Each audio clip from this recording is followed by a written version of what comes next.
Greetings comic lovers and welcome back to Casually Comics, the channel where we chat all things comics, from reviews of comics new and old to history to anecdotes, really wherever our whims take us. Today another casual video and a follow-up on the Three Jokers, the post-mortem as it were. We covered all 3 issues of the 3 Jokers on this channel, and it was a lot to think about. So as always happens when that is the case, I was going through your comments just to see what you guys had to say and how you were enjoying it or not enjoying it. And one of the things I kept coming across over and over again was plot hole. We have uncovered a plot hole. We can drive a truck, nay a plane, nay a rocket ship through it. So of course I had to look into what is this plot hole. The alleged plot hole in question is, if Batman already knew the Joker's identity and real name, why did he ask that of the Mobius chair when he sat on it way back in 2015? Check and mate. Game, set, match. Other sports analogies. But here's the thing. I actually don't think that this is a plot hole, and I'm here to back it up like a Tonka truck and explain why. I don't have coffee today. I have almond milk that's flavored.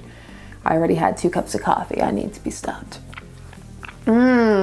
Unsweetened. So initially when it comes to the 3 Jokers, it was supposed to be an event that was gonna cap off the New 52 and follow the Doomsday Clock. The thing is, the Doomsday Clock was delayed by a whole extra year, so we got to wait 3, almost 2 to 3 years for this story to finally come out. Meaning that was potentially a little bit different upon arrival than what it was intended to be. But even so, that is neither here nor there with this being a plot hole or not. So what happened? Back in 2016, the event going on was the Darkseid War. And during it, the Justice League was transported to the Rock of Eternity by Metron, one of the new gods, and he was sitting on his Mobius chair, his Magictron chair. So this chair gives the sitter omniscience. They can see and know all of the things. So the Justice League wanted to know, well, how do we stop this ongoing Darkseid conflict? And Metron was like, I don't know. But Wonder Woman figured that he did know, so she lassoed him with her lasso of truth, thus forcing him to reveal the answer. And the answer was, he couldn't tell her because really he doesn't know anything, the chair does. But if she took him off the chair, then somebody else could get on the chair and figure out the answers. So they yoink him off the chair and it gets ready to boom to another location. And so Batman sits on the chair, leading to one of my favorite silly Batman arcs. Batman sitting on the chair of knowledge. I am never getting out of this chair. Now the crux for people who feel that this is a plot hole is, why would he ask the chair something that he already knew? Well, for that we need to go back to the context of exactly why he was asking the chair questions. I can hear them, the answers to everything. Are they real? Is this real? Who killed my parents? So he gets the answer that he expects here, Joe Chill, and he says that that's correct. He follows that up with, what's the Joker's true name? I love that there's a ping sound effect here. Ping! Makes me think it's really high pitched and that everybody can hear it, like a fax being sent or something. Ping! No, that's not possible. So as you see here, the context of him asking these questions is confirmation. He's asking the chair questions he already knows the answer to. So this story was also written by Johns and had art by Fabak. So conceivably what we're meant to take away from this scene is that he already knows the Joker's true name. Potentially that was the seed that was supposed to be sown, but the distance has been so great from this issue and when this finally came out that some of that may have been lost in translation. Now, I mean, there are other things that you can point to as a why is this happening? Like, why is he just asking this out loud in front of all of the Justice League? Won't somebody be like, hey, why you asked that question? In fact, Hal does follow up with him later on about the question he asked, but there was so much going on that people weren't really paying attention. Just Batman having angst about his parents again, I guess. You can still make the argument that Bruce knowing who the Joker is and just withholding it is potentially not the best thing for the world or helping people who are affected by the Joker. Some other comments actually pointed out something interesting, a very interesting kind of irony, in that the Joker who feels that there should be no identifiable persona for the Joker is the one who is left,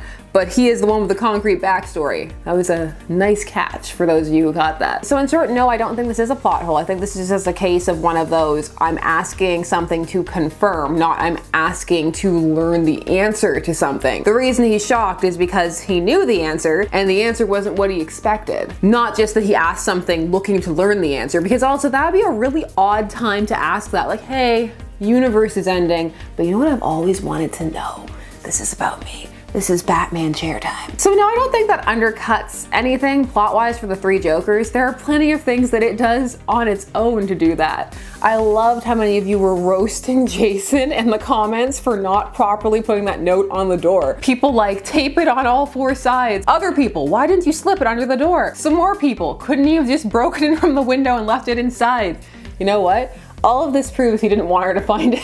It's like, what if I get the cheapest tape? What if I go to the dollar store and buy the 25-cent tape and use that to stick it to the door? Another thing some of you were pointing out was that janitor, is that Le Joker? And yes, the color scheme is 100% correct. And I did get one very impassioned comment who said that they felt that that added layers and just depth to the Joker's pettiness and hatred for the Bat family and just commitment to hurting them more and more and more. Personally, if it was the Joker, I don't know. It doesn't do much for me. I don't think it adds too much, but I really do appreciate those who are getting extra levels of depth and pathos from it. For me, I was like, well, if you're gonna do that, just go for it. Have him walk up and yoink the note off, read it, laugh, and crumple it.